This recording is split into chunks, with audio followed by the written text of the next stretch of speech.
I never wanted to be rich. Growing up, my parents taught me the value of hard work and humility.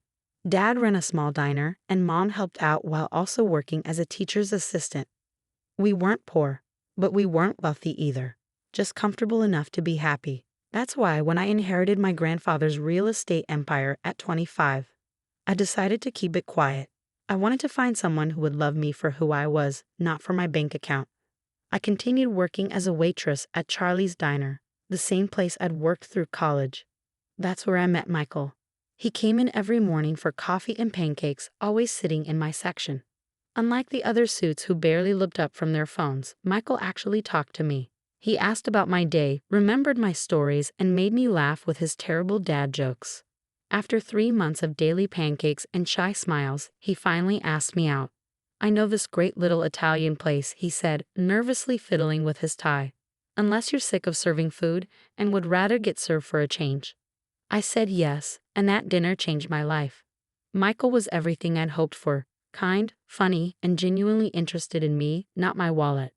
When he told me he was a successful architect, I was happy but not impressed by his status. I fell in love with the man who spent our third date helping an elderly couple change their flat tire in the rain. The trouble started when I met his family, particularly his mother, Victoria Armstrong. The Armstrong family was old money, and Victoria never let anyone forget it. The first time I visited their mansion, she looked me up and down like I was something stuck to her designer shoe. "A waitress," she said, her voice dripping with disdain. How quaint. Michael always had a charitable heart. Michael defended me, but Victoria's comments only got worse over time.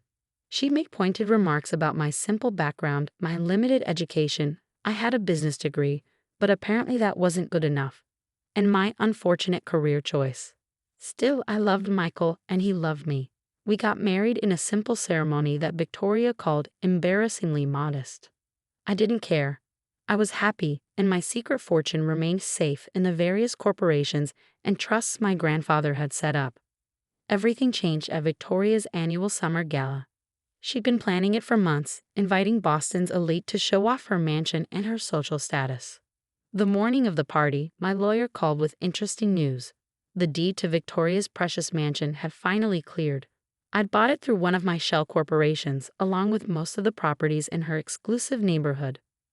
I almost told Michael about my wealth that morning, but Victoria's behavior at the party changed everything. I arrived early to help set up, wearing a simple but elegant blue dress. Victoria took one look at me and sneered.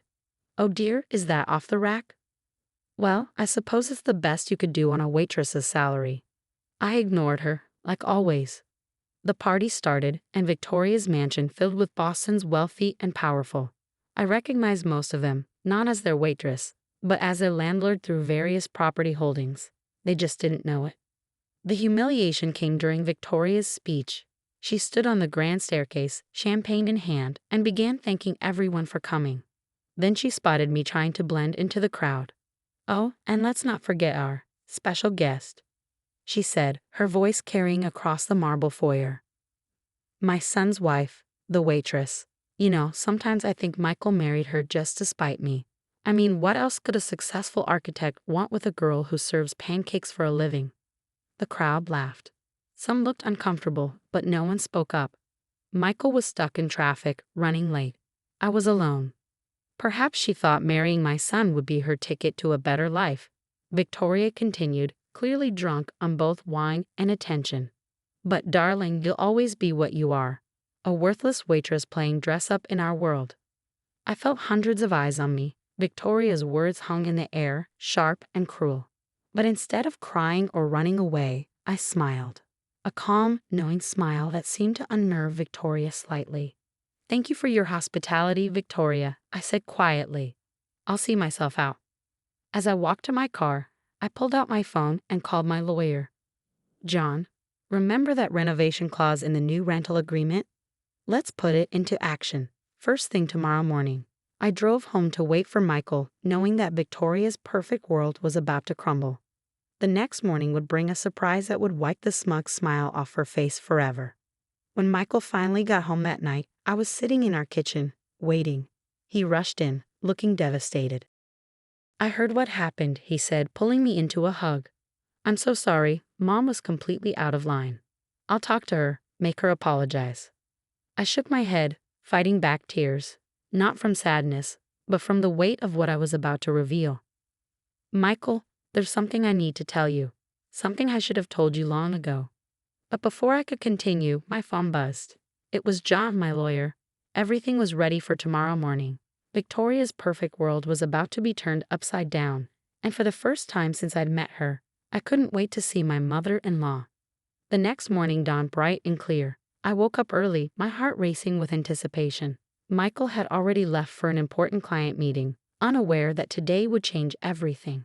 I dressed carefully in a crisp business suit, no more waitress uniform, no more hiding. At exactly 9 a.m., 3 black SUVs pulled up to Victoria's mansion. I watched from my car as my lawyer, John, led a team of contractors and legal representatives to the front door. Victoria answered, still in her silk robe, her face twisting with annoyance. "What is the meaning of this?" she demanded. John smiled professionally. "Mrs. Armstrong, I represent Boston Heritage Properties. As your new landlord, we're here to inform you that we'll be beginning extensive renovations on this property, effective immediately." Victoria's face went pale. "Landlord? This is absurd. I own this house." "Not anymore," John replied, handing her a thick envelope. "The property was purchased last month by my client. As per the agreement your lawyer signed, you're now renting with a mandatory renovation clause." "This is impossible," Victoria screeched. Who dares to?" That was my cue. I stepped out of my car and walked up the marble steps, enjoying the way Victoria's eyes widened in disbelief. "Hello, Victoria," I said calmly. "Surprise." She staggered back, gripping the doorframe. "You? But you're a waitress." I smiled, thinking of my grandfather and everything he taught me about business.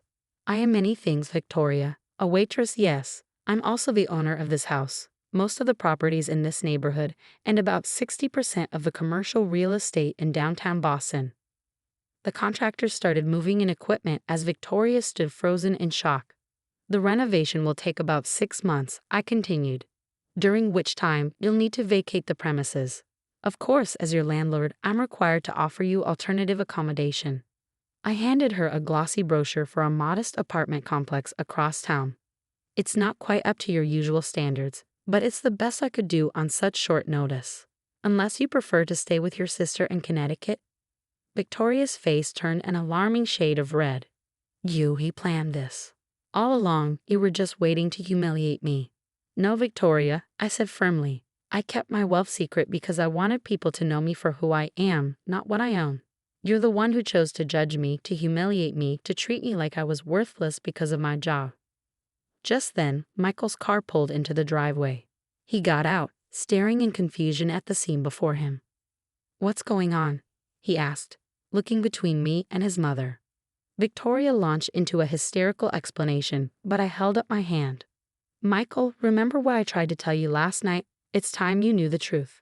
Over the next hour, sitting in what was now technically my living room, I told my husband everything. About my grandfather, the inheritance, why I kept it secret. Michael listened quietly, his expression unreadable. "So all this time," he said finally, "you were worried I might want you for your money?" I nodded, tears forming in my eyes. "I loved you for who you are, Michael. I wanted to be sure you loved me for who I am too." He pulled me into a tight hug. I fell in love with a kind, hard-working waitress who always had time to help others and never looked down on anyone. Finding out she's also a secret real estate mogul doesn't change anything except maybe where we go for vacation. Victoria, who had been unusually quiet, suddenly found her voice. "Michael, can't you see? She deceived us. She made fools of us." Michael turned to his mother, his expression hardening. "No, Mom, you made a fool of yourself. All those times you mocked and belittled my wife, you showed everyone exactly who you are. The only difference is now they know who she is too." Over the next few weeks, Victoria's perfect world crumbled. The renovation forced her to move to the apartment I'd offered. Her sister mysteriously had no room for her. Her social circle buzzed with the news that the waitress they'd all laughed at was actually their landlord. But the real change came 3 months later. I was leaving Charlie's Diner after my usual Saturday morning shift. Yes, I still worked there, because I loved it. When Victoria walked in, she looked different, humbler. "I've been doing a lot of thinking," she said quietly, "about who I am, about how I treat people. I owe you an apology." I studied her face, seeing genuine remorse for the first time. "Would you like some coffee?" I asked. "I make a pretty good cup for a worthless waitress." She flinched at her own words being thrown back at her. "I deserve that. I deserve all of this. I miss my son, and I know that means making things right with you first." I poured her a cup of coffee and sat down across from her. "You know, Victoria, the renovation clause doesn't actually require you to move out. I just wanted you to understand what it feels like to have your world turned upside down by someone else's judgment." She stared at me, realization dawning. "You mean you can move back into the mansion once you've learned to treat people with respect, regardless of their job or bank account? Real respect, not just politeness because I'm your landlord." Victoria took a shaky breath. "I'd like that. And maybe you could teach me how to make those pancakes Michael loves so much." I couldn't help but smile. "We'll start with coffee basics and work our way up." That day marked a new beginning. Victoria did move back into the mansion eventually, but not before spending 6 months working part-time at the diner with me. She learned every employee's name, their stories, their dreams. She learned that worth isn't measured by wealth or status, but by how you treat others. Michael and I moved into a penthouse downtown, but we kept our modest apartment too. I continued working at the diner because it reminded me of who I was and what really mattered. My grandfather's legacy wasn't just the real estate empire he built. It was the values he taught me about hard work, humility, and treating everyone with dignity. Every Sunday now, Victoria joins us for brunch. She makes the coffee herself, and nobody cares that it's not quite as good as mine. What matters is that she finally understands. True worth isn't about owning a mansion. It's about being the kind of person who deserves to live in one. As for me, I'm still that waitress who serves pancakes with a smile. I'm also a wife, a businesswoman, and now, surprisingly, a mother-in-law's teacher in the art of humility. But most importantly, I'm myself. And that's worth more than all the mansions in Boston.